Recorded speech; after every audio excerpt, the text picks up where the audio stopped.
everybody, and welcome back to the third week of our Squiggly Career Stories on the Squiggly Careers podcast. I mean, that's enough squiggly for anyone, isn't it? Definitely getting a lot better at saying the word squiggly. Yeah. Though actually I did think when we recorded our audiobook for the Squiggly Career, two words that I really struggled with were the word squiggly and the word success. I really stumbled over that quite a lot. So yes, it's the third week of Squiggly Career Stories, which also means it's the third week of kind of all things book, all things the Squiggly Career. So what has been your favourite moment of the week, Sarah, in relation to the book coming out? I don't know if it was my favourite moment. It was certainly my most nerve-wracking moment, which was going on the Chris Evans radio show on Monday. I used to watch TFI growing up, so and Big Breakfast, and you just think, this is really surreal. I was a bag of nerves, and actually my favourite moment was how lovely he was. I think we did okay. I'd love to know if you listen to it, let us know what you think. I really enjoyed talking about the book, but actually he was incredibly supportive. He'd clearly read the book. He was really interested. And so I think that almost surprised and delighted me. I think I came away from that thinking, oh, that's so nice to know that somebody like Chris Evans, who's so credible and brilliant, he doesn't have to read our book or be that interested. And he really was. He put on a Squiggly Careers t-shirt. It made me really happy. I just loved chatting to him. So I think for something that I was so anxious about, I think he made the whole experience a really positive one. And then I think we were better as a result.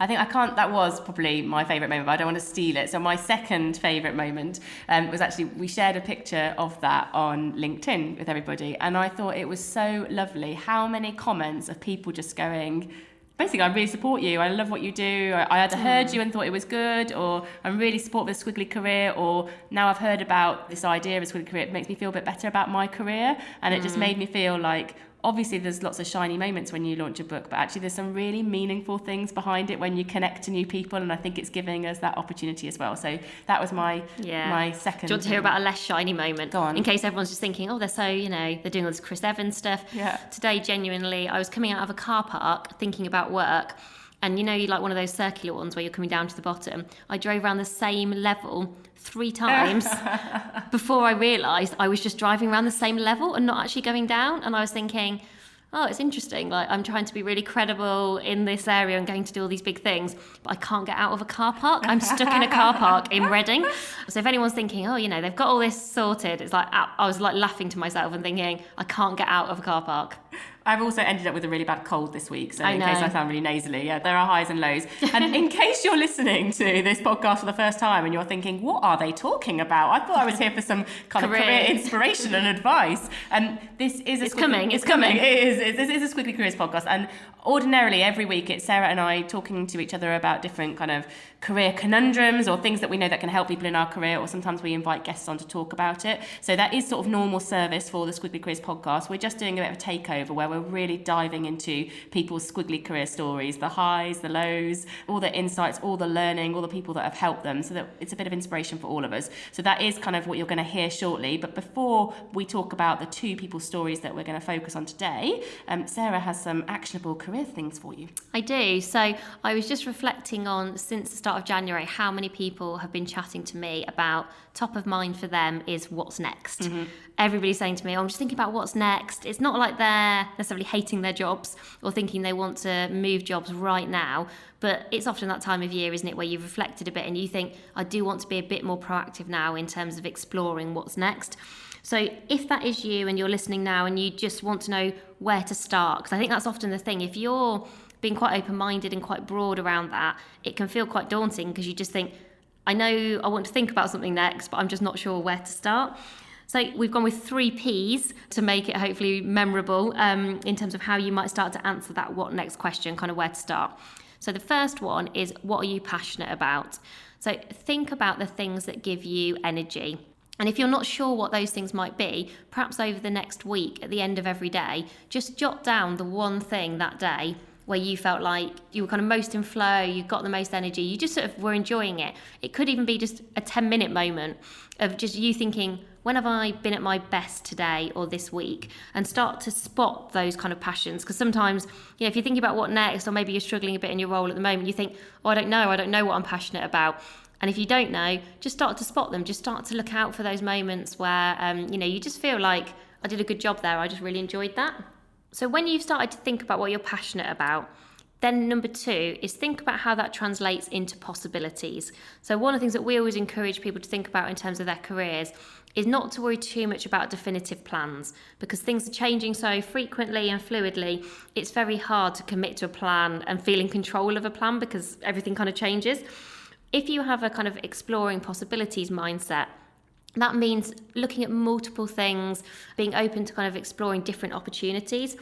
And the way to start, I think, with possibilities is perhaps think about one career possibility that's quite close to what you do today. Perhaps it's a more obvious possibility. Think about another possibility that's more ambitious. Perhaps you know you'd like to do it, but you insert a but. So, I'd love to do that job, but ... What is that possibility? Kind of allow yourself to think about that as a potential reality.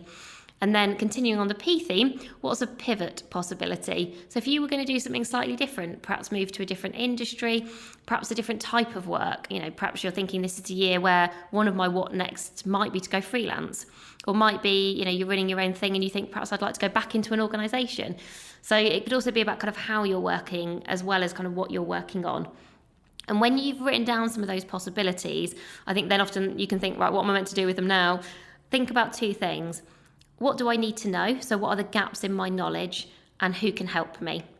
Perhaps don't judge too much what the knowledge people have got, because I think often it's really surprising that once you start to share these possibilities with people who you know, someone will know someone. I think we've probably both found that in our careers, where you sort of mentioned that you're quite interested in exploring what it might be like to work in this industry or work in this way.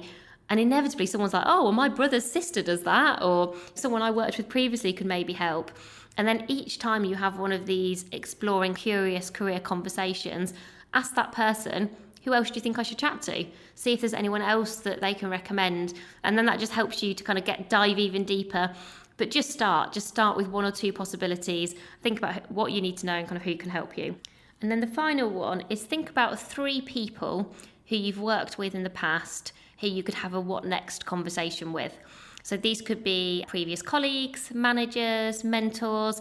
It doesn't always have to be people more senior than you, but just 3 people who you know would probably be quite open to a bit of a chat in return for a coffee or over Skype. And you only need to spend half an hour with those people.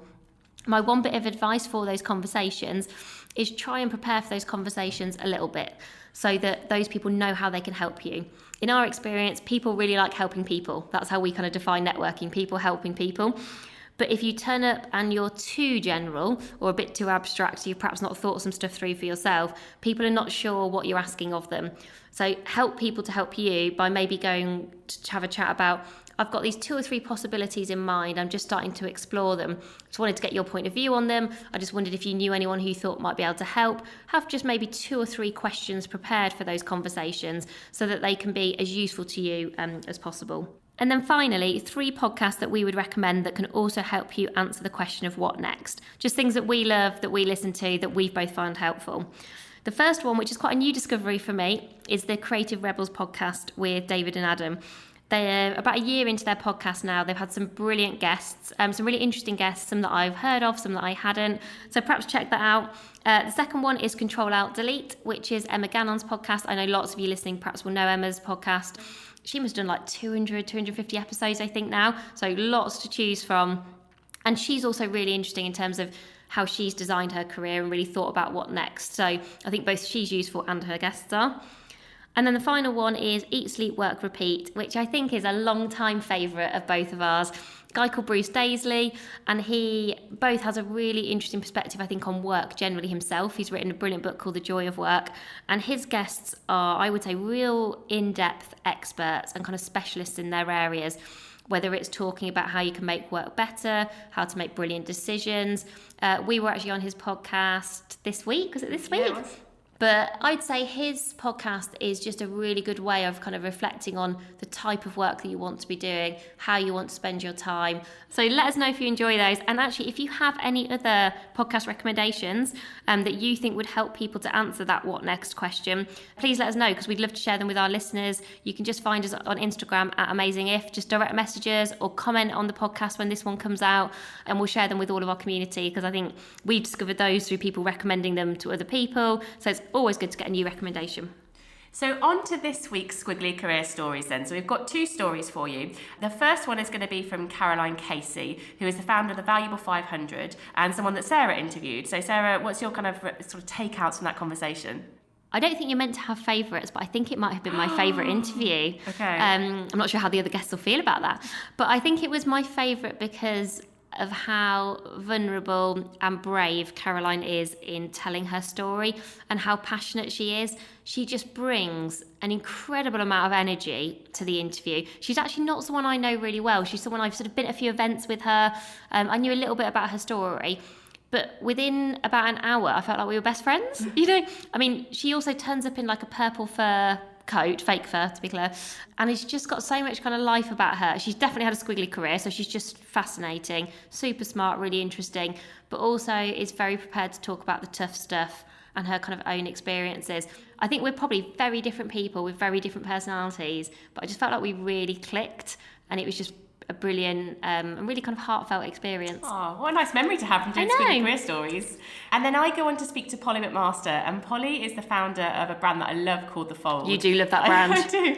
It's a beautiful clothing brand that it's not just about beautiful clothes though, it's about how it empowers women. But Polly's career story is so interesting. Like, she's got a PhD in virology, which I still need to work out what that is. What does that mean? Do we not know? I was like, what does that mean? Oh, no. I still need to research this. But she kind of done management consultancy, and she started her business while she was kind of started a side project and took an idea forward. And her stories about mentors and career transitions and sort of these very big different things that she's done in her career, I found it really, really interesting. And do you know what? She's just a really lovely person. Oh. I first met Polly because I think I reached out to her when I was at Microsoft, and I said something like, "You're really inspiring. Can we have a coffee?" And she was like, "Okay." So maybe don't everybody message her in case she's got a deluge of coffees. But yeah. I really like those people who sometimes say yes. You catch them at the right time with the right email or the right message, and they say yes, and that's where that conversation and that network kind of relationship started. So hopefully you will find these interesting, inspiring. You'll find some little nuggets that you can take out and apply to your own career. But we're going to start off with Sarah's conversation with Caroline Casey.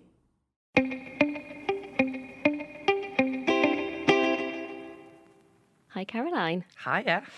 I can't wait to talk to Caroline today. She is somebody who I came across, I think, about 2 or 3 years ago on stage, and I heard her story for the first time, and I know she perhaps will feel a bit uncomfortable with this word, but it did make me feel really inspired. And it also made me just open up my eyes, I think, to some areas that maybe I wasn't as knowledgeable about. I felt like I was learning from her, and then started to follow her journey, and our lives started to interweave a little bit. She has contributed her best piece of career advice to the Squiggly Career. But just to get to know Caroline, we're going to start off with some quick fire questions, because there is so much to learn that I want to delve straight in. And actually, this first one, you are the first guest where I know the answer to this question because I've watched your TED Talk, along with about 2 million other people. But perhaps for our listeners, in case they haven't seen your TED Talk, when you were young, what did you want to be when you were growing up? What was the end of that sentence? I wanted to be Mowgli from the Jungle Book. Yep. I wanted to be a cowgirl. And I wanted to race cars and motorbikes. All of those dreams are about being free. Mm. And anybody who has been in my company over the last 18 months has probably seen me wearing a denim jacket with sequin sparkly wings. You do seem to have a lot of sparkles everywhere you go. There's a lot of sparkliness. Yeah, well, I like to say that I'm a passionate commitment to freedom, the magic of possibility and love, I guess. And that's my soft stuff. But I think they were all about being free. And I think that's the work that I do. I really want everybody to be able to be free to belong as who they are. So if you were to use one word to describe your career so far, what would you go for? It's hard. Unexpected. Unexpected. Oh, that is good. That is squiggly. So if you were giving yourself a mark out of 10 for your squiggliness, what do you think? 10. Are you a 10? I'm a 10 out of 10. You're our first 10. You're our first 10. I am 100% squiggly at my core. Are. Talk to us about one person across your career so far who has really inspired you and kind of why, or supported you. I feel so bad. This is such a Caroline thing, because if I choose one, I'll hurt somebody else. Oh, no, you won't. You'll choose one person who at a particular moment was particularly useful. I think I've had loads of mentors and sponsors throughout my career who, like you, if you said to me, have you got a best one? I think that's a different question. I think really all we're interested in is just in a particular moment. You know, someone gives you something sometimes in a moment where you really need it. Like I had a moment where I was finding my maternity leave particularly tough, and a previous boss wrote me a letter. And in that moment, she gave me exactly what I needed to feel good about myself, feel like it was okay to feel how I was feeling. So I don't go, oh, she's better than anyone else and there's been loads of people. But in that moment, she did do something really special. I know you'll have had a lot of those. I'm very lucky. I have a huge amount of love in my life and a lot of very special relationships. But as you're speaking, I'm going to say the one that's come to my mind. In May of 2018, I was going to take the main stage of an event called the Festival of Media. And it was the time I was trying to put together the Valuable 500. Yeah. And I was very nervous. I was tired. I was missing my dad. My dad had passed away unexpectedly in 2016. It was in Rome, you know, and it was beautiful. But we crossed a road, my husband and I, because he was there with me. It's very unusual that he would travel with me. Right. And he said, come across the road. He said, I've seen something in a window I want you to look at. And in the window was the denim jacket with the sparkly wings.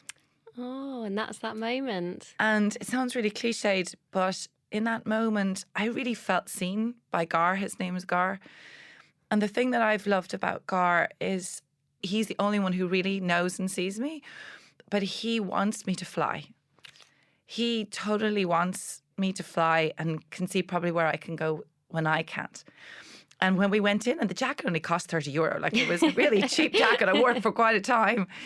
It's everything that I needed, not just for that moment and that day that I went on the stage, but actually for the time of the Valuable 500. And every time I put it on, I feel one wing is my father and one wing is Gar. That's amazing. And actually you do, we'll come back to it because I think people will find it really interesting because I think you've even said in some of your TED Talks and things that I've watched about you, you do present very confidently, as in you're an excellent public speaker, you're full of life, you're really vivacious. So even people, I think, hearing that you get nervous is actually really helpful. I am a terrified public speaker. Also, people think I'm an extrovert as well. Mm-hmm. I'm very, very private. I'm very shy. I blush very quickly. Me too. But I adore people. I love connection. I love people. I love love. And I get energized by people. But often when I have a role to play. So if you gave me a choice, I would far prefer to sit opposite you and have a great conversation than go to a party. But today you've got to do both, haven't you? But then that being said, I love a dance floor. I've grown up very unsure of myself. I think a lot of my work that I've done over the last 2 decades is proving that I am good enough and I am lovable and I am worth something.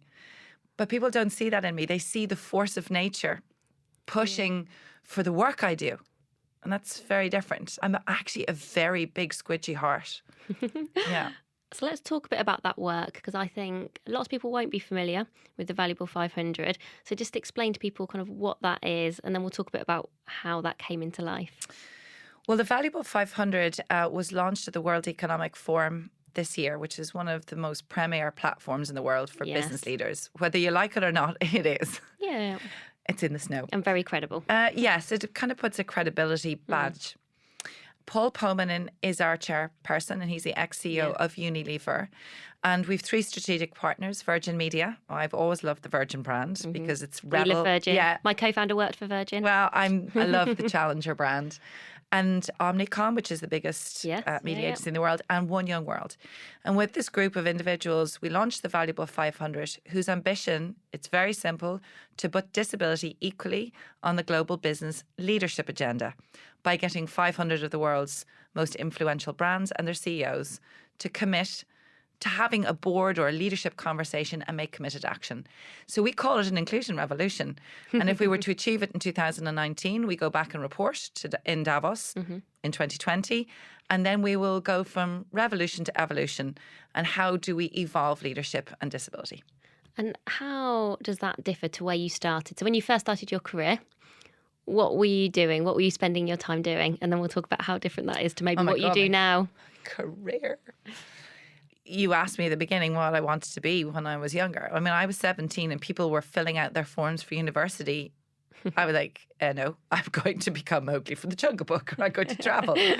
Anyway, arguments abound in our house, and my parents won. And I started my career as an archaeologist.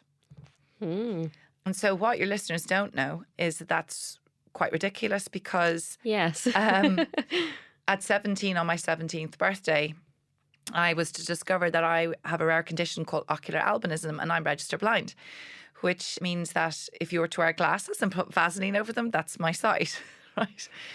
I had gone to a normal school. I never knew that I was different to any other child. And that was on purpose, because that's how my parents brought me up. Yeah. So when I discovered that this sight issue, I think that's probably why they didn't want to let me go travelling. So I went to college, and I thought, well, the nearest thing to being an adventurer was archaeology. Basically, did you want to be Indiana Jones? Yeah, but absolutely wanted to be Indiana Jones, and I wanted to be outside running around. But I didn't really think about whether that was an intelligent or smart move, because I'm so gut instinct and so spontaneous. I never plan anything. And I also went into college not telling anybody that I was visually impaired, because I disowned the disability. I disowned the label at 17. When I got it, I went, no, nothing to do with me. And I spent 11 years just doing what I wanted to do. And I did archaeology. How could you see? Yeah, I know, I didn't see. Right. Well, I mean, I did in my own little way, but I wanted to excavate. Right. So when you're excavating, when I read, my nose touches the page, right? So can you imagine, like, I'm like a little turtle down in the mud. Scrabbling around. Oh yeah, it was dreadful. Anyway, so I was gently told that maybe my career wouldn't be in archaeology. I went travelling around the world for a year. Like, I then became a qualified masseuse. I don't know, I have a really good feeling around bodies and energy, and I had been a dancer too, so I loved the idea of that, and kind of set up my own first business. I've always been slightly entrepreneurial. My father was an entrepreneur, but then kind of got bored, and then I thought, well, I need to be outside again, so I became a horticulturist and a landscape gardener.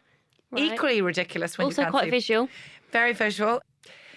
There's a stubborn streak in me, or denial, I'm never sure which. Realised that I couldn't see enough to do the way I wanted to do things enough. So the pictures in my head were not matching what I was doing on the ground. So I went back to business school, and I converted to do a master's. That led me to working for Accenture as a management consultant, and I didn't tell them about being registered blind either. So how was that? I mean, Accenture, consulting, my impression, and certainly the friends I've got who kind of work in that world, that is full on attention to detail work, things that are quite high pressure, quite high stress. It may be different now, but certainly you imagine that kind of work hard, play hard sort of environment. And I'm trying to imagine that on top of also having something that they don't know that makes life more difficult for you. Yeah. I believe it's still work hard, play hard. And look, I'm an A-type personality. It's got nothing to do with my disability. I give everything full throttle. That's just me. But it didn't catch up with me until probably been 18 months. And I was high performing. Because to fail would be, well, Caroline Casey can't fail. And I've been brought up to be this very strong. Yeah. I'm doing kind of air inverted commas, whatever that is. And I thought to ask for help would be giving in. And I've been quoting Maya Angelou a lot. But she would have said, there's no greater agony than an untold story inside you. And I think that's what happened to me. Yeah. I was just so exhausted being somebody that I wasn't. And I didn't know what to do because I couldn't see another me anywhere. I mean, yeah, and I was just like, I just couldn't see it. And so I just didn't know what to do. And my parents had brought me up being, particularly my father, we were truckers. Cases are truckers. The reason he didn't tell me about my vision impairment because Johnny Cash's song, A Boy Named Sue. I mean, I don't need to say more. So, it really was just exhaustion that had me come out of the closet 20 years ago in October. Wow. And then what was the reaction? So when you were brave enough or stressed enough to feel like you finally had to do something, as in tell people or share that kind of revelation with people, how did people respond? Well, it wasn't ta-da, Ta-da. I'm out of the closet. Da-da-da-da. There wasn't a soundtrack where we were all having a come dance. in dancing. Yeah, woohoo! It wasn't like that at all. It was horrible, actually. Tell me more about that. What made it so horrible? like the game was up. The fraud was stripped bare. I'm very well known for saying you're defined by nothing, not one moment, not one love, not one role, not one failure, not one success. I think I used to say that because I need to convince myself of that too, and also because of that inflection point of sitting in front of somebody from HR and saying, I can't see you and I need help. Whoa, I need help. Like, that was not on my cards. Like, No. Now, I was already quite different.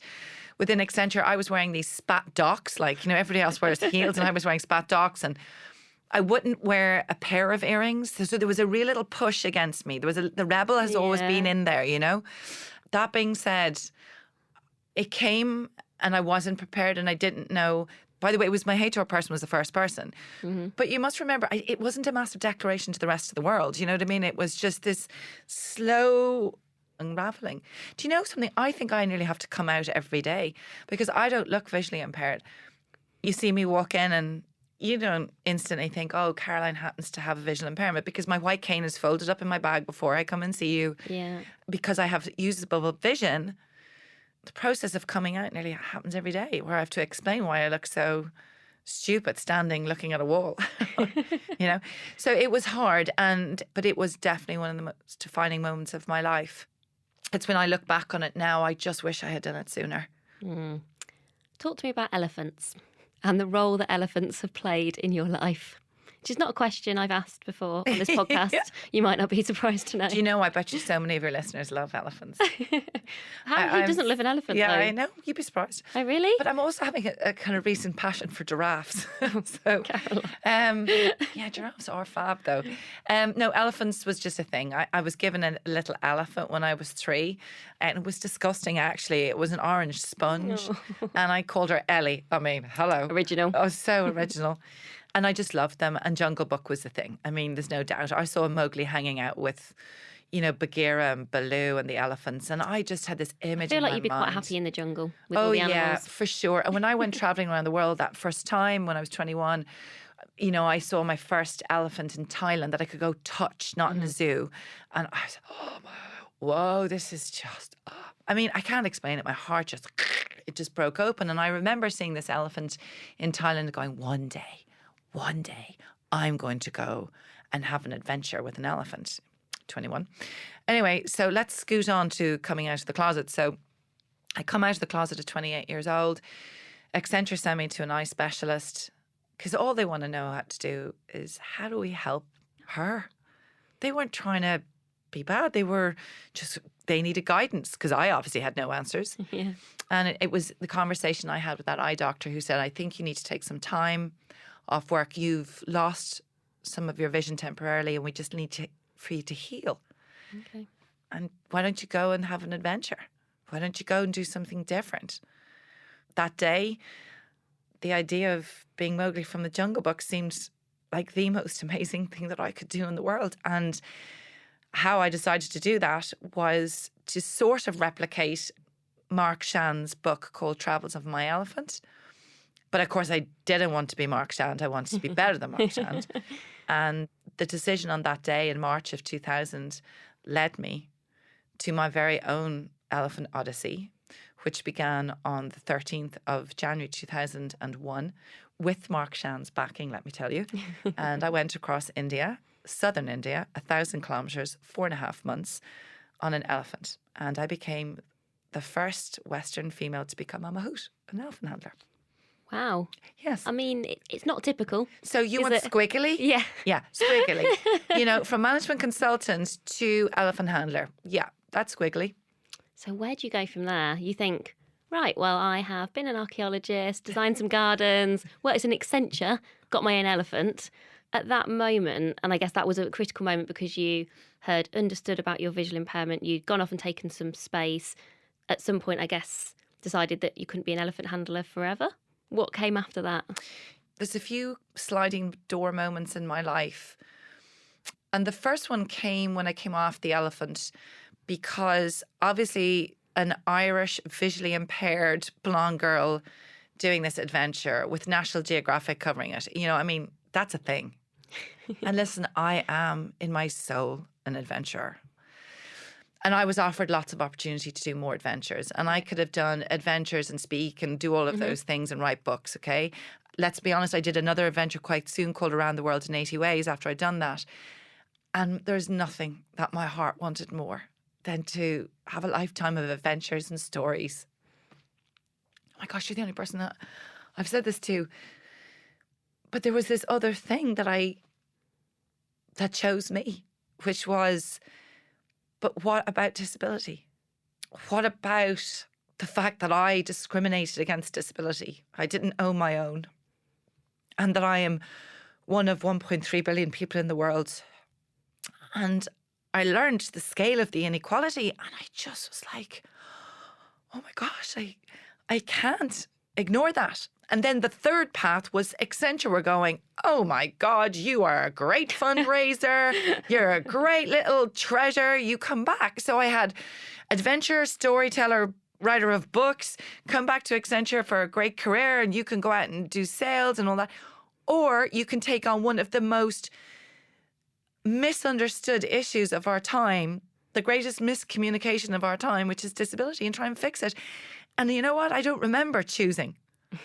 I just remember knowing that I had to do it. And I remember knowing that business was going to be the vehicle or the way that I was going to try and make that happen.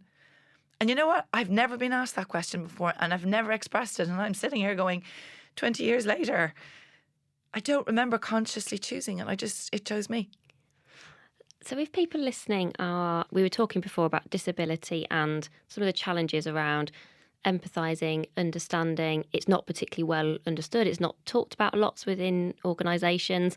Though some organisations, I think, do some brilliant work. I worked in Sainsbury's as we were doing all the Paralympics for the first time. And I think even just being part of a company where we chose to sponsor the Paralympics and not the Olympics, and that was our focus, and working with Channel 4, yes, it was one example, but certainly I learned a lot, and I loved that Superhumans campaign, and I just thought that was good in terms of kind of general awareness and championing and support for people, and just seeing those people as incredible athletes first, yes, and kind of having a disability second. And I do think people get worried about saying the wrong thing or just kind of not knowing. If people want to understand more about disability and what they can do to support and help within their organisations, where should people start? Because I think it's one of those, it's not talked about as much as some other areas like gender, which actually I think is talked about a lot now. And it's not hard to find information or resources or things to go and listen to or podcasts specific to gender, all those kind of things. I don't see the same in disability, but that's perhaps because I just don't know where to go or where those things are. There's so many things I want to say in response to that. Well, the Valuable 500 exists because disability is on the edges of business. And that's the misconception that we don't have value. The 1.3 billion people in the world are 1.3 billion suppliers and customers and talent as a community. Yeah. And with a mum and a dad, that's 53% of our consumer base. That's 1 in 6 of us. That's not niche, you know? So the question is, what is disability and how to understand it? Actually, everybody knows somebody who has a disability. Yeah. Because disability is under the UN Convention. That's physical and sensory and mental health and learning and some of the very difficult diseases people acquire. Also, 80% of disability is invisible. Yeah. And that's in 80%? 80. Wow, that's loads higher than I thought. And 80% of disability is acquired between the ages of 18 and 64, which is another big thing we don't know. But forget all that for a second. Every single one of us is going to have a disability at some point. And I find it so interesting that we say those people, them. It's not them. It's us. It is, yeah. Disability is just part of the human condition. And most of us in this space operate on a societal model, which means the disability is one thing, but the world is not designed for us, designed for the different way we turn up. Because if it was, it wouldn't be so difficult, right? Because the world's designed for all of our difference. It really wouldn't be. And how can we remove those barriers to allow people equally thrive? So to the resources of how and where you can go, actually, now it's more about opening your eyes because finally there's this great zeitgeist moment that's happening. And you know what? With the power of social media, we're hearing and seeing the voices of people with a different lived experience than your own. Netflix have just put disability content in for the first time. Yeah. So we're starting to see more of the reality of the human experience in our advertising and in our programming. Okay, it's tiny, but it's starting. So But it wasn't there, and at least it is. Yeah, it's really happening. And Netflix haven't done it because, well, it's a worthy thing to do. They see that it's about representation of And actually, society. I saw M&S have done some clothes that are Yes. particularly easy. I think it is maybe to get on. Adaptable and clothing. adaptable. Yeah. And if you put the aging market and the disability market together, that's huge. But the disability market alone is worth 8 trillion. So come back to Sainsbury's. They were one of our very first for the Valuable 500. Tim Fallowfield was a Yeah, I great used to leader work in with that. Tim. Yeah. In the world of retail, even though it's under huge threat to online shopping, the retailers are more likely to chase the 400,000 vegans than the 13 million people with 249 billion spending power. And that just shows the disconnect, which that's what we're trying to challenge and that's what we're trying to say.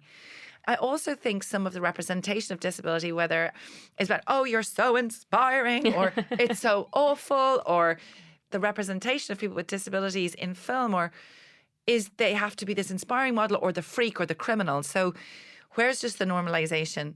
And that's just beginning, and I'm really excited about it. And I guess what the Valuable 500 is here to do is to take disability from the sidelines.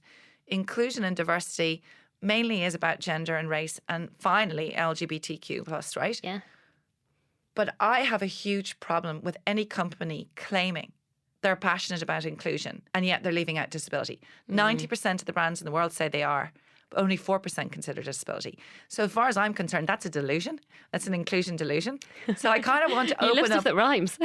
I know, and I'm just like, what I really want, if when business sees the value, then society sees the value, because business is the most powerful force on the planet. And so if a leader makes a choice, that choice creates change, or that choice creates culture. So what we're trying to do is get leaders to see that. So see the value and let it penetrate through the organisation. Let's normalise this. Let's not make this another category. I'm tired of us pitting humanity against each other with this identity politics, because all it says to me is every single one of us is so yearning to belong and to be seen and heard as we are. Look, the reason people like Brené Brown or Tony Robbins or all of those people are so successful is because people are searching for their home inside themselves. You don't need to have a disability to experience otherness or fear of exclusion. Actually, sometimes I think my greatest sense of exclusion is I unfortunately am a mom, and I've been called childless and people making assumptions about what that is. And I'm like, wow, that feels more hard for me than the I vision. can see that. Yeah. And we talk to a lot of our guests about how they think about success for themselves, and encouraging people to really consider, what does success look like to me, rather than thinking, what should success be based on what my parents thought or what my friends think or what my manager's telling me it should look like. And I feel like you're somebody who, certainly over the course of your career, has probably redefined success lots of different times. Sometimes you've gone into things and then thought, I thought this was going to be successful, but then actually this is maybe not me. When you're now thinking about success in your attempt, your own happiness during a year, how do you think about that? Because you've got these incredibly ambitious targets and campaign that you're trying to drive, which inevitably will always be really hard. So do you look at those numbers and think, well, that's what I sort of assign my success to? Do you think more about, am I enjoying what I'm doing day to day? Am I doing the things I love to do? Am I building really good connections? You talked about how much you like to build really strong relationships. What does success look like for you now, generally? A few things. One is I'm married for the second time. Gar, who bought me the jacket. Yes. I am in a wonderfully happy, healthy marriage and a relationship. amazing. It doesn't have to be a marriage because we only got married quite recently. I think that's amazing. That is amazing. I think I'm amazing. And, you know, I think we're amazing. We worked at that. We've committed to that. It's phenomenal. So I feel safe at home. I feel me. And I do the same for him. So I think that's the thing I am genuinely most proud about. Of all the things, I am really proud of my relationship with Gar and my family and my friends. I love people in my life. That is successful for me. Yeah. But success in the terms of success, we're in a world full of jealousy and comparison and scarcity. Meaning, if you're successful, I can't be successful. If I give my light to you, I won't have light for myself. If you win the lottery, I won't, I hate that. Yeah. I hate it so much. And yet I fall to that too. Because sometimes as I've grown through my career, I will compare my outputs and think, okay, well, that would be successful. Okay, that's really successful. I did it that way. So no, I'm not there anymore. I've learned how to manage my green-eyed monster in the terms of, I wish we could get more funding for this or whatever else. I do therapy, by the way, and it's really healthy. And I think that's a very successful part of my life. I dip in and out of it now. It's really healthy for me. My greatest success is the fact it's not whether we got to the 500 for the valuable 500, is that we look at whatever figure it is and we think we are magnificent. And I really feel that. I'm not just saying that. And you can feel it. You can feel the energy in me saying that. And the big success for me is about really understanding why I do what I do. It's not what you do, but it's why you do it. And I think in the earlier part of my career, as I was saying before, I did the work because I wanted to prove that I was worth something, that I was okay, that I was lovable. Now I think I'm okay. I quite like who I've grown into the woman that I am. I mean, I've got lots of failings, but Who doesn't? Exactly. But I feel that's a real success. I've never been a victim to anything, and I have a very difficult past that I don't speak about, and I choose not to. It's not the story I need to share. I feel very proud of living my life through that. I also have to say my greatest success is I do not listen to the rules. I walk around in my crazy outfits when everybody else is in suits and whatever, and I'm walking around doing my crazy stuff, and I choose to dance when there's music, and I haven't lost that gorgeous phosphorus squiggliness that you have. That's still have in your your wings. energy. It's 'cause you have your but you wings. have it too. You can see it, and I love that, and that's success. If I lose that, then no, I'm a little easier on myself. Thank God. I'm a little kinder to myself. That's successful. It is. I think, I've won a lot of accolades and blah, blah, blahs. Yeah, no, that's the world saying thank you. And I deeply, deeply appreciate the recognition. I really do. But the success is knowing that I've done the very best that I can with what I have. And for all of our listeners, what piece of career advice would you pass on to them? Either something that you've been told that's really stuck with you, or just something that you want to leave people with as kind of the final part of your story for today? Well, you see, I can't ever do one. No, you don't like being forced into one, do you? You were very reluctant at the start. Yeah. Okay, so I'm going to do... It's the rebel in you, you see. Yeah, definitely. Well, there's three, really. One is the one I've talked about throughout this conversation. You're not defined by anything. Get a second chance, a third chance every day, every morning, every minute, every moment. Number two is never, ever, ever, ever, ever, ever, ever ignore your gut instinct and your own intuition. Mm-hmm. Never. And the third one I'm going to leave with Maya Angelou. So she says it's a version of this is people may forget what you've said or how you look, but they will never forget how you make them feel. And in our careers professionally, you might think it's about how many followers or likes or your bank balance or your role, but it's not. It's the relationships that you build, the tribe that's around you, the hands in the back, the backs to which you put your hands on. It's the people. The most proud moments of my life are when people say, I left your company feeling better about myself. And that makes me feel pretty good. Well, I think I'm just thinking now as I was listening to you talk how you made me feel. And I think it is an unusual combination actually of incredibly fun and uplifted, but also thoughtful and considered. So that's sort of how I go away from this conversation, feeling that if there's anyone who I want to be doing what you're doing, it's you. And I'm so glad it is you, because you're very humble about, anyone can do it and everybody's important, and that is true. But I do think we need people who are prepared to be the pioneers, to be being the rebels and going out there and doing that. And I find that incredibly motivating to see those people and that kind of drive and ambition. And you're super fun and you have purple wings, but also I feel like I've learned so much from our conversation. So Caroline Casey, thank you so much for joining us today. Well, thank you very much, Miss Squiggle.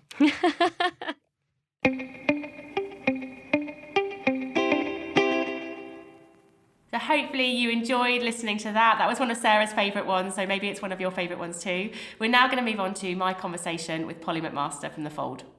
Hello. How are you? I'm very well. How are you? Very well, thank you. Polly is the founder and CEO of an amazing company called The Fold. Beautiful women's wear. In fact, Polly, how would you describe The Fold? That's probably the better. We are a women's wear brand, but I think we like to think of ourselves as a brand that's dressing women to achieve their ambitions. So it's all about making them feel confident every day when they get up and celebrating what they wear to work so they actually feel good about it. I remember when I first came across The Fold, I saw the product and I was like, this is gorgeous. But then I saw a statement about empowering women and that was what the brand was about. And I think I was at Microsoft at the time and I was thinking, I need to get The Fold into organisations to help everyone feel confident and empower them. Absolutely. And I think that was the start of our conversation. And in the context of Squiggly Career Stories, it was when we met and I started hearing about how The Fold had become The Fold and what had been before The Fold that I realised that there might be a bit of a squiggly story behind your career and The Fold. Definitely, yeah. So the obvious route to being the founder of your business would be that you had gone to fashion school or design and that was your background, but that's not quite where your journey started. Exactly. I think it really is. I think it's almost like the definition of a squiggly career. It's truly gone in many different directions. I sometimes refer to it as almost sort of schizophrenic. But when I look back and I think about where I actually started, it maybe doesn't seem quite as random to me as it sometimes does on the outside. So I suppose if we go all the way back to school, maybe, I've always been quite a generalist. Never particularly amazing at one thing, but always relatively good at quite a few different things. So, for example, in the UK education system, you get to A-levels and that poses quite a problem because you go, well, I really don't know what to do because I could sort of do any of these things, but I'm not sure that I would do any one of them absolutely brilliantly. Yeah. I landed on science. Okay. But I threw in art on the side because I really loved art. And like I said, it was something that was really passionate about, but also couldn't sort of let go of. Yeah. And while I really loved it, and I think it was actually the creative part of it, obviously, but also I was super interested in fashion, everything about fashion. I was obsessed with magazines. I had tear sheets from every magazine all over my wall. I knew the name of every designer, every supermodel at the time, because obviously this is going back a few years back into that era. And it really was something I was pretty obsessed with. So I'd done my work experience at a couture house. I did after-school sewing classes to learn how to make my own clothes because I'd made a deal with my mum that if I made my own clothes, she'd help me to buy the fabric and the pattern from the haberdashery or whatever, whereas she wouldn't give me that money to buy it from Topshop or whatever. So I was like, well, that's good, isn't it? Then I can get the new clothes, but I do have to make them. But fair enough, that felt like a sort of decent trade-off because at least it was developing me. Yes. So that was really where that whole sort of fashion piece sort of first came into it. But in my heart of hearts, I really knew that I wasn't talented enough at art or that true creative side to actually do it as a proper job. I think I didn't really have the confidence in my ability. And I think that was probably good to be that self-aware because I think I would have found that that wasn't really the right path for me in the end. So instead, obviously, the most adjacent thing to that is science. I always think of myself a bit left brain, right brain. Okay. So quite analytical, but also a bit creative. So a bit, all over the show, mix. basically. Yeah. It's sort of a good mix if you want to have a squiggly career. Yes, yeah. So I went off and studied natural sciences. So everything from molecular cell biology to biochemistry, really found quite a nice niche in pathology, immunology, virology, all the ologies. It's quite easy to remember. Yeah, and I really loved it, actually. I found it fascinating. The course was fantastic because it was quite diverse. So again, I was able to use my generalist skills and do lots of different things. I even stayed on and I did a PhD, actually, after my degree. So I really dedicated quite a number of years to science. And what was the parental narrative at this time? Was it like, so at 18 I was buying you fabric and now we're early 20s and we've gone from Bunsen burners and lab coats and now we're going to briefcases or whatever the stereotypical things of the consulting world are. Were they totally supportive, like, Polly, just keep exploring what you're great at and do what you love? Or were they thinking, these are some interesting moves? I think if they'd thought I was genuinely sort of faffing and not doing anything productive, they probably would have had a bit more to say about that. But I guess because each of the steps, there was something quite sort of definitive and I was very focused on how I was going to achieve something and what I was going to do.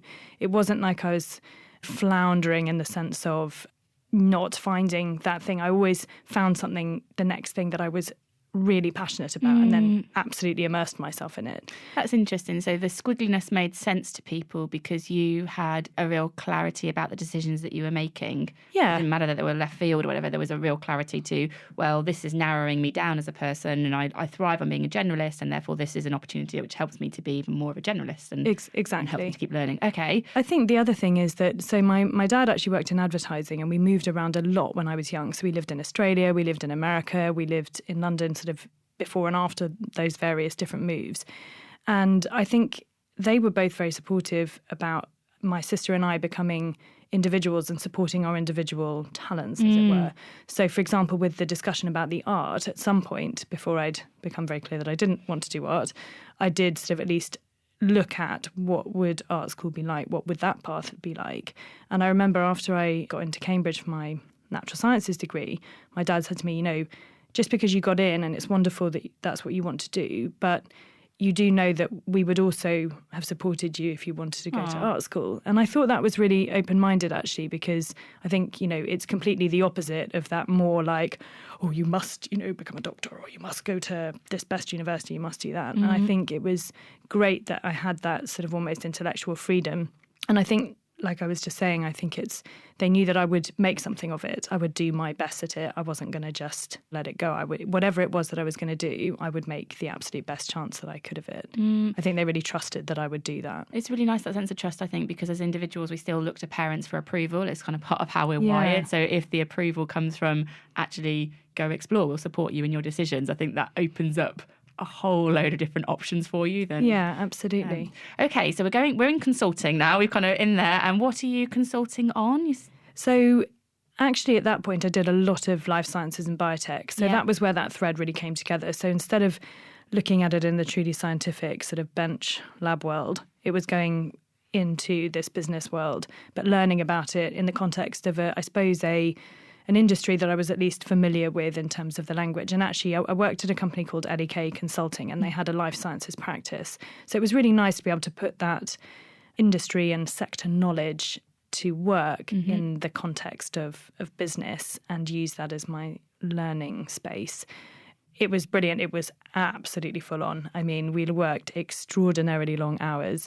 We all had a huge amount of fun. It was probably a bit like that kind of work hard, play hard time. And, you know, it wasn't unusual for us to be leaving the office at 3 a.m. and all the rest of it. So it was pretty full on. But it was absolutely the best training. I couldn't really have asked for more, actually, because I think not only did it give me a sense of how to work hard, and I mean the actual stamina of just cracking on to get it done until 3 a.m. if you need to. And I'm not saying that's always brilliant, but I think it really gave me a sense of if you want something and you're ambitious and you want to achieve it, you do have to work hard, actually, and you shouldn't shy away from hard work. So I think that was a really good learning, actually. And then obviously all the technical skills. So I mean, I do, even to this day, for example, feel very, very lucky to have had the exposure to how to build an amazing Excel model. Some of those things I sometimes take for granted, and I think actually now that I'm running a team, how could we then go, this training that I had, it's no wonder that I can put together an organised spreadsheet because I had that drilled into me for hours and hours and hours and hours. So if I want the team to also be able to have those skills, then we need to invest in that. So that's an interesting thing that we're sort of going through at the moment, but it's good to reflect back and go, wow, gosh, even though that was hard work, I was extremely lucky to have had that training and that exposure. So somewhere between 3 a.m. going home, we're working really hard, we're having a lot of fun, there was some sort of little idea that the fold was emerging at some point? Yeah, it was really interesting. In our year group, classic in consulting, there were 4 girls and 20 guys. Okay. So we were quite outnumbered. And I think it was the first time that I'd really started to think, well, that's interesting. There aren't that many senior women around, and there's only 4 of us in this rather large year group. So that thought was probably the first time that I'd really started to become aware of the idea of women in business and who are the role models that I'm looking to. And what is it that I want out of my career? I actually have to say, I think we were quite lucky to be these 4 girls and these 20 guys, because all of the partners, everyone in the business knew who each of us 4 girls were. And I think maybe the 20 guys sort of blended into a bit of a suited blur, to be honest. I'm sure that's not true. But you can really see how we were very individual, and it was much easier to figure out who 4 out 4 girls and remember our names. Yeah. So that was quite funny. But it was also funny that on day one, we pretty much rocked up in the same suit. Okay. Because when we'd all gone shopping to try and find something to wear, you know, there weren't that many choices, really. It was miserable. And I was quite shocked because I was like, right, I've got this job. I've got to go in looking a bit like I know what I'm doing. Yeah. And it was Siberia in terms of finding anything that I could even remotely afford, but which looked really smart. Yeah. And the guys were all sorted because they were wearing their suits. But the girls, we were like, yeah, you know what? There's not a lot of choice, actually. And that was quite interesting. So you had the kind of idea that everyone turned up on day one in a very similar outfit and some little light bulb was going off? Yeah, because I think we all enjoyed fashion. And it was definitely this conundrum of how do we be ourselves and express ourselves, but also show up to work in a way that we felt was really professional. And I remember one of the partners gave a talk during our sort of professional development program about what we should be wearing. But also he looked at the girls and he was like, I'm really sorry, but I really have no idea what to say to you guys. So you'll just have to sort of figure it out. Oh, wow. And actually, it was probably better that he didn't say anything because I'm not exactly sure what he would have come up with if he'd tried. But that was where some of those little seeds, I suppose, were sown. And from Ellie Care, I went to work for a private equity firm called Apex Partners. And again, I was in the healthcare team. So that sort of business thread of taking that life sciences training, I suppose, through business, that's where that was all coming together. And I worked for a wonderful woman in Apex who dressed, I think, for the city quite flamboyantly, I would say. Really brilliant, very stylish. She always wore, you know, little leopard print shoes. She had a bright pink suit, which was a real power suit, but it was bright pink. And I just thought, good for you, that is amazing. And I really think it brought a lot of energy and charisma. She was very charismatic into the meetings, into the office every day, and showed me as a more junior woman that it was absolutely fine to bring your personality into work and really own it.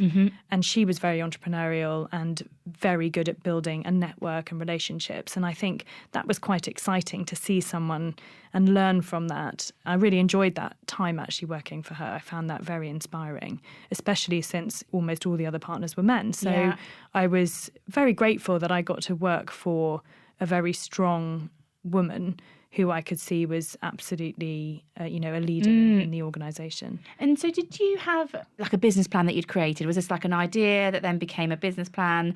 Did you do it a bit on the side whilst you were working, or did you firmly stop and start something new in your squiggle? I think in reality at Apex there was very little time or mental effort for anything really other than the work. But what I did find really amazing about the work that I did there was the exposure I got to entrepreneurs. So often if we were going out, and because I was the most junior member of the team, there were these legacy venture investments that they'd had when they used to invest in smaller, really true sort of biotech venture investing businesses. So I had quite a lot of responsibility to look after those and the follow-on funding or various things that we needed to do. And that was the bit of the job that was absolutely by far my favourite part, because they were the most incredible people. They were super innovative. They were doing all these amazing things.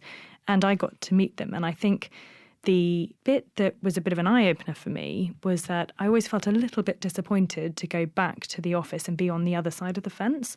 I felt a much more natural comfort and excitement and sort of commercial, I suppose, kinship with the people who I was meeting in the businesses than I did when I was working in the more sort of professional services or the investment side, where I really just felt more uncomfortable. I felt like we were asking different questions, but it wasn't where my true excitement lay. And at the end of the day, also working in private equity, it's a financial role. And I think I found that the commercial, entrepreneurial side was really where my strengths lay, not on the finance side. So that was actually, again, a good observation to be going, you know what, those bits that I'm doing, I may not as good at it, and I'm also not as excited by it, and it's not really where my strengths are. And they actually suggested I go off to business school, and they sponsored me to go to London Business School. So they really felt that it was an amazing opportunity for their younger team to go through that and then ideally come back. at the time I was like, oh God, I've studied for a PhD. I'm like, am I ever going to not be a student? It's a bit ridiculous and a bit embarrassing, actually, how little work experience I actually have. That was actually an interesting moment because I went for a meeting with this incredible woman who we'd randomly happened to live near at some point when I was young, called Barbara Kasani. Okay, yes. And she's an incredible female role model in the world of business. Yeah. And she had some super tough jobs during her career, one of which was starting Go Airlines through British Airways. So it's almost like being an intrapreneur, you know, when you start up something completely new. And that would have been an unbelievably challenging role. I mean, I really almost can't imagine getting your head around that. Very hard industry. So I know, I'll just start an airline. Yeah, that'll be easy.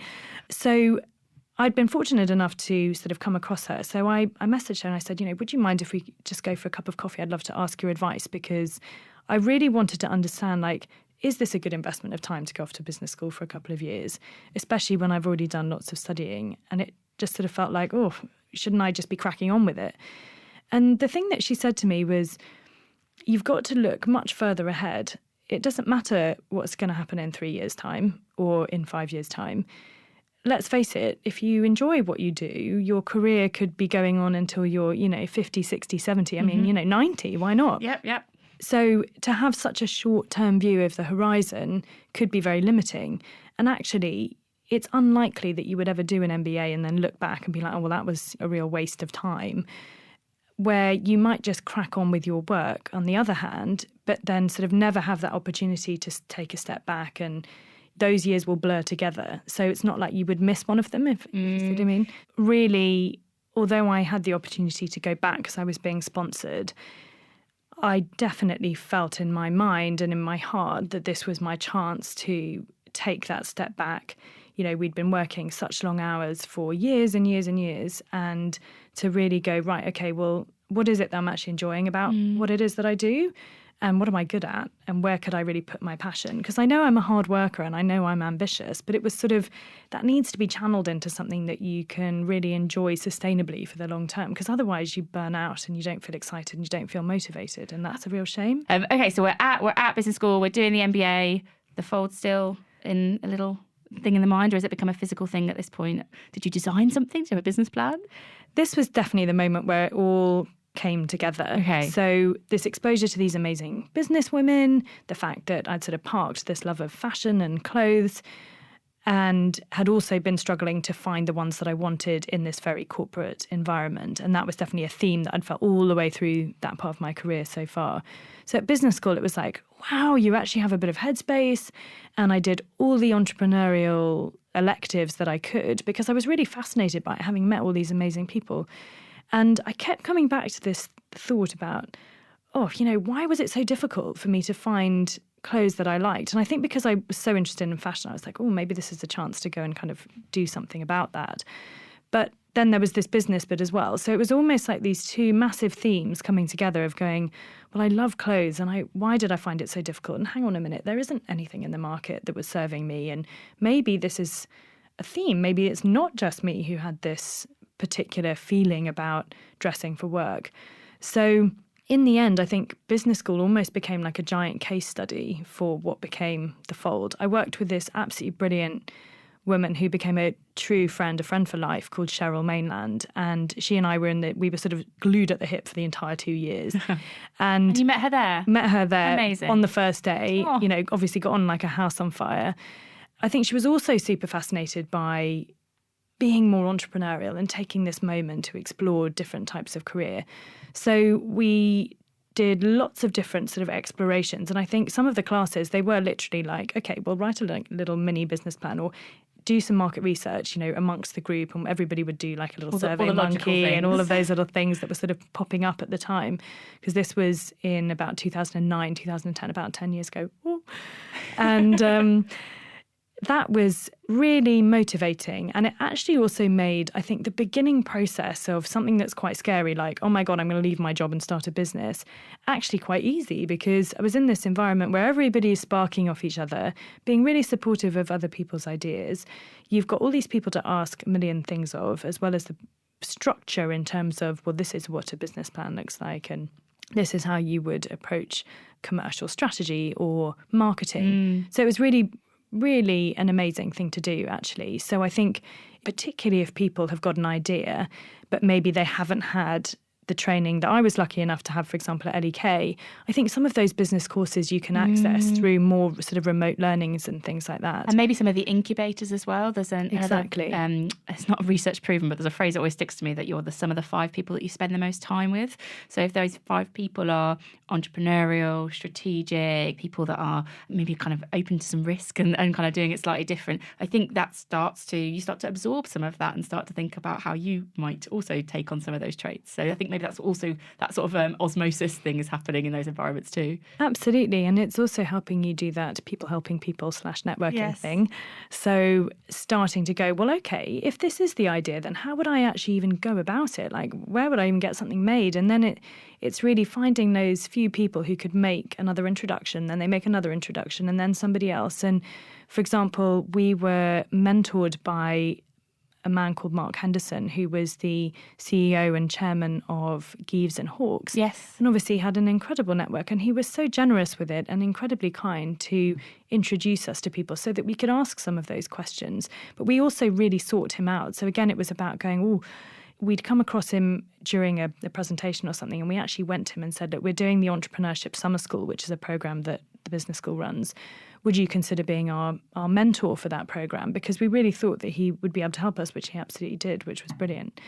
But yeah, so that time was really about going, well, how would this even work? And the sort of the nugget of the idea. And also, if this is the idea about, okay, how do women dress at work? How would we even approach it? Would it be bespoke? Would it be high street? What would it be? So all of those things we sort of tested and pulled apart and then put back together again in 50 different ways. And by the last 6 to 9 months of business school, we'd had some advice at the end of summer school that good for you guys, you kind of put all these ideas down on paper, but like don't stay up in this ivory tower. You need to go and make something to see if this is real. So the first stages, I suppose, was we just did a little capsule and we went out. We found a sampling studio to make it in London, and we literally spent our own money on, okay, there's like 5 dresses and will anyone buy them? And then we did a networking event party to see if any of our people that we knew, i.e. working women, would buy them. And that gave us enough confidence to really sort of leap into it, I suppose. And when I look back, I mean, obviously so much of what we did was completely cringy. I mean, you just go, oh my God, but it was all these little learning steps. And I think you've got to allow yourself that process. And we weren't in an environment, or we didn't feel that we were doing the kind of business where we would go out and get like millions of pounds of investment and suddenly we would just launch with the perfect product. It was much more organic than that. And I think it is that bit of, see the small steps, because otherwise you would say, wow, how would I ever build something like the White Company? Gosh, that's like completely terrifying. And I think it would be so intimidating to think about that as the end goal right at the beginning that you might never even get to stage 1. Whereas I think because we were almost quite blissfully naive about it, you can just approach each little step with, okay, well, how do we even make a website? Okay, well, let's just fumble around and see if we can do it. And then there's probably a few stages or a few little turning points where you then go, right, now I'm in the place where I'm doing something. I can start to be a bit more ambitious. Do you feel in the 10 years from then, I'm trying to think now, so you've started the Fold and obviously it's scaling and now you've got 40 people. Do you think that your career has still been squiggly in that period, or do you think, no, I was a founder then and I'm a founder now and actually it's stayed quite stable? Or can you see the squiggliness in as the business has gone, your role has changed and your scope has changed? I think there's things that are similar and there's things that have definitely changed. I think that I suppose it's a bit of a cliche that you go from sort of doing everything to then it being about finding the talent and managing the team who are then really driving the execution of the business. So I think in that sense, it definitely changes because you go from scrapping around and doing everything to really working out how you can motivate other people to buy into the vision of what you're trying to achieve. But I suppose, although that is a little bit squiggly, I suppose that's the bit where maybe in my career it's become more linear because having set myself on that path and had, I would say, really quite a clear vision of where I wanted to take the Fold and what it was about, it's been more of a straight line to get there. I think some businesses can take huge twists and turns because maybe they've tested something and it really hasn't worked. So they've done a huge pivot and tried something else. And I think actually with the Fold, the core vision of empowering and dressing that woman has stayed really quite on track. And now, funnily enough, I actually think it's one of our biggest challenges and opportunities is to continue that and almost not be squiggly. Because I think at this moment, to be absolutely clear about what we want to achieve and to really keep our eye on that customer will hopefully stand us in good stead instead of trying to please everyone. It's sort of almost recognising and being really clear that it's okay to be super focused on doing the best that we can for that customer. And do you think this is, in terms of you and your career, is this you forever now? I think the Fold just brings together so many things that I absolutely love. I think there'll be new chapters and new directions for it, but all around that theme. And I think for me, that's the absolute love of our customer and the incredible things that these women are doing. And it's just every time, for example, we do our Fold Women series, every time we meet one of our customers or we do a lot of events and a lot of networking ourselves, I just come out buzzing because they're all doing such wonderful things. And I think being able to shine a spotlight on them is really, really wonderful and could really keep me going forever because there'll never be a shortage of these amazing women doing these incredible things. It really comes through on the website. I think that's one of the things that I really like about the brand is not just the product, which is lovely, but also the stories, the events, this empowering women, it comes through in the things that you do and then the different podcasts and like you say, the events. It's brilliant. Thank you so much for kind of this part of sharing the story. I think it is so inspiring and so interesting to see just how squiggly it has been, from the things that you studied and the roles that you've done and what you've learned along the way. One of the things that we do with all the people that we're sharing the Squiggly Career stories with and hearing from is we've got a kind of few quick questions, if I can put them to you. I know you shared lots, there's a few more little things. So when you were younger, that question of what did you want to do when you grew up, what would your answer have been when you were younger? Fashion designer, definitely. Isn't that funny? It's kind of gone full circle. Fashion designer and CEO. It's amazing. Okay, well, that's a big tick. I think I wanted to be a vet and a geologist, and so I'm not ticking my boxes, and I have absolutely no desire. There's still time, I was going to say. Yeah, I don't think I'm going to help many animals or dig up many rocks. Maybe buy a few. Out on the squiggly scale, so 0 is, I'm just in a complete straight line for the entirety of my career, and 10 is I'm squiggling all the time. Where do you think you are on the squiggly scale looking back on your journey to today? I would have said a 10 for super squiggly, but actually, funnily enough, having just us talked through that last bit of kind of now having quite a clear view of where I want to go. And I suppose going back to that, well, I'm in my late 30s. And if I'm going to be working till I'm 90, maybe the rest of it will actually be a bit more linear. Who knows? But I would say it's pretty high. I'd give myself maybe an 8. Maybe an 8. Or maybe a 9. Cautious. Yeah, I think virology to fashion is definitely a less well-trodden path. So I think that's fair enough. Definitely. So a couple of people that inspired you mentioned Barbara and you mentioned Mark. Anybody else along this journey? Obviously, that you're co-founder from the business school. Anybody else that you think they have been a real inspiration to me along the way?